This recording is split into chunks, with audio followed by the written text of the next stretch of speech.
Welcome back to the channel, everyone. Today, I have a story that will send chills down your spine. A prison break so bold, so cold-blooded, and so meticulously planned that it still shocks America to this day. And the mastermind behind it, none other than the infamous serial killer, Ted Bundy. A man with a charming smile, sharp intellect, and behind it all, a monster in disguise. But here's the most terrifying part. He didn't just escape once, he did it twice, outsmarting one of the strictest legal systems in the world, opening the prison doors with his own hands and vanishing into the night. But did he really get away? Or did fate finally catch up with him? Stay tuned until the end of this video to uncover the chilling truth. The 1970s was a decade that left an indelible scar on the psyche of America. While the nation grappled with political scandals, cultural revolutions, and the aftermath of war, a far more insidious threat stalked the shadows. A threat so charming, so disarmingly intelligent, that few suspected the devil lurking beneath the handsome facade. His name was Theodore Robert Bundy, known to the world simply as Ted Bundy. For years, Bundy terrorized the country, leaving a trail of murdered young women in his wake. His crimes, horrific and remorseless, were only matched by his ability to manipulate, deceive, and evade the clutches of justice. But even after his arrest, Bundy's story was far from over. In fact, what followed was arguably the most brazen and chilling chapter in the history of American crime. Not one, but two audacious prison escapes that humiliated law enforcement and cost more innocent lives. This is the true story of how a cold-blooded killer walked free, and how the facade of the charming law student nearly allowed him to disappear forever. The rise of the charming killer Ted Bundy did not look like the typical monster. With his confident smile, clean-cut appearance, and sharp intellect, he defied every preconceived notion of what evil should look like. Born on November 24, 1946, in Burlington, Vermont, Bundy's early life was marked by instability and deception.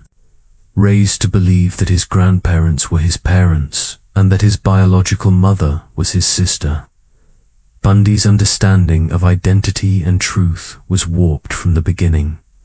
Despite his troubled upbringing, Bundy excelled academically.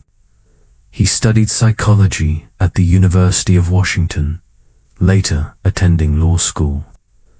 To his friends, he was charming, ambitious, even likable. But beneath the surface, a darker force brewed, one driven by sadistic fantasies and a desire for control. By the early 1970s, women began to vanish across the Pacific Northwest. Their commonalities: youth, beauty, long dark hair parted down the middle, and most chilling of all, their last known encounters were often with a handsome young man in need of help. The man, Ted Bundy. It wasn't long before authorities connected the dots. Bundy's name surfaced as a suspect, but his charm and intelligence bought him time. That time, however, was running out. The first capture, Justice tightens the net in August 1975. Bundy's reign of terror took a significant hit. After a routine traffic stop in Utah, police found burglary tools, handcuffs, and suspicious items in his car. Though insufficient to hold him initially, the evidence prompted a deeper investigation. Soon, Bundy was linked to multiple disappearances and murders spanning several states. Witnesses described his manipulation tactics, fake injuries, pleas, for help that lured victims to their doom. Bundy was eventually arrested and charged with kidnapping Carol DeRonch, one of the few women to escape his clutches.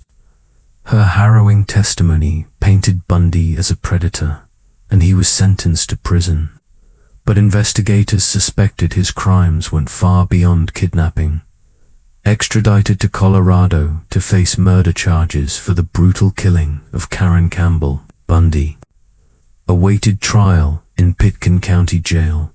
For the first time, the monster was caged, but not for long.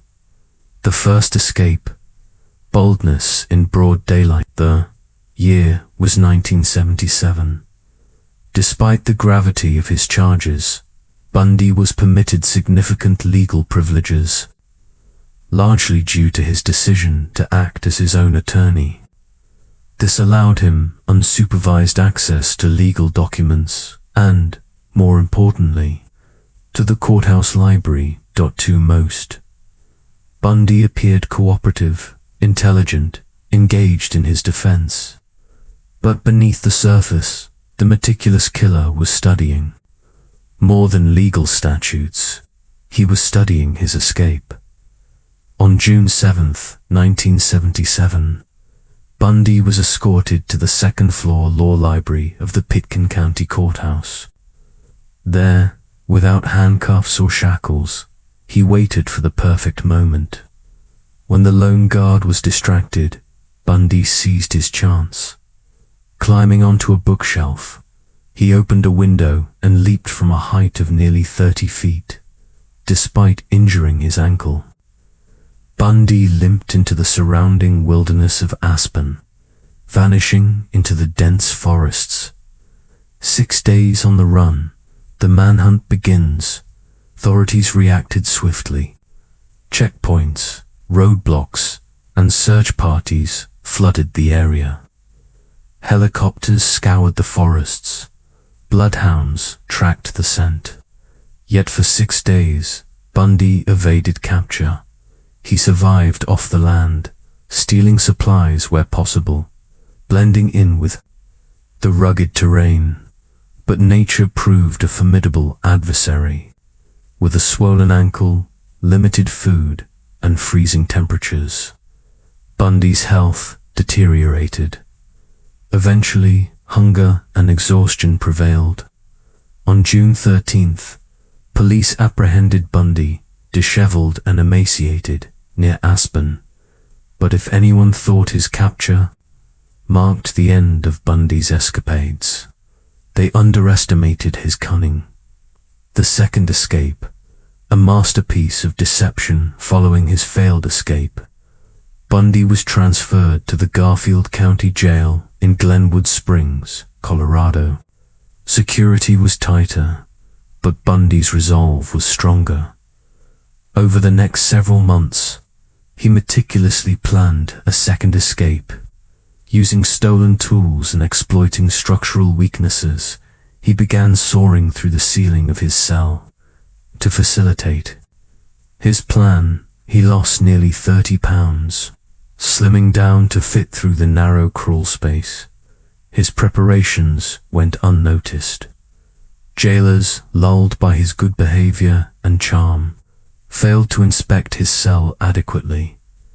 On the night of December 30th, 1977, while guards celebrated New Year's festivities, Bundy made his move, slipping through the ceiling, navigating the ventilation system. He emerged into the jailer's apartment and walked out the front door. A free man, it took authorities over 15 hours to realize he was gone. A trail of blood. Florida's nightmare. Bundy's escape was not merely an embarrassment for law enforcement. It was a death sentence for future victims. Traveling across several states, Bundy eventually arrived in Tallahassee, Florida. Using stolen IDs and a false identity, he rented a room near Florida State University. There, in the early hours of January 15th, 1978, Bundy unleashed his most brutal attack yet. he broke into the Chi Omega sorority house, bludgeoning and strangling 2 young women to death, severely injuring to others. The ferocity of the attacks stunned even seasoned detectives. Weeks later, Bundy abducted and murdered 12-year-old Kimberly Leach, an innocent child whose death would mark the final, unforgivable act in Bundy's bloody saga. The fall of Ted Bundy. Freedom unraveled on February 15, 1978, during a routine traffic stop in Pensacola, Florida. His nervous behavior and stolen vehicle drew suspicion. When fingerprints confirmed his identity, Bundy's days as a fugitive ended.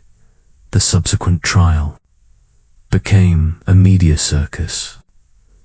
Bundy's courtroom antics, bizarre charm, and self-representation only amplified public fascination, but the evidence was irrefutable.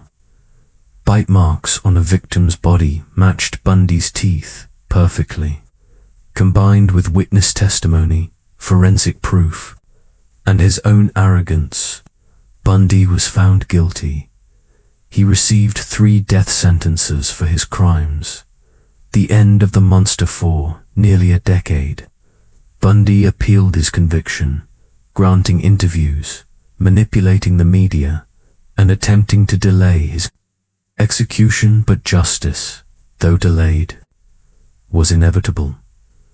On January 24, 1989, at Florida State Prison, Ted Bundy was executed in the electric chair. Outside, crowds cheered. Some held signs reading, "Burn, Bundy, burn." The nightmare was finally over. Yet the scars remained, not only for the families of his victims, but for a nation that realized evil does not always wear a mask of cruelty. Sometimes it smiles, charms, and shakes your hand. The story of Ted Bundy is not just about murder. It is about deception, manipulation, and the chilling realization that monsters can walk among us in plain sight, and sometimes they even walk free.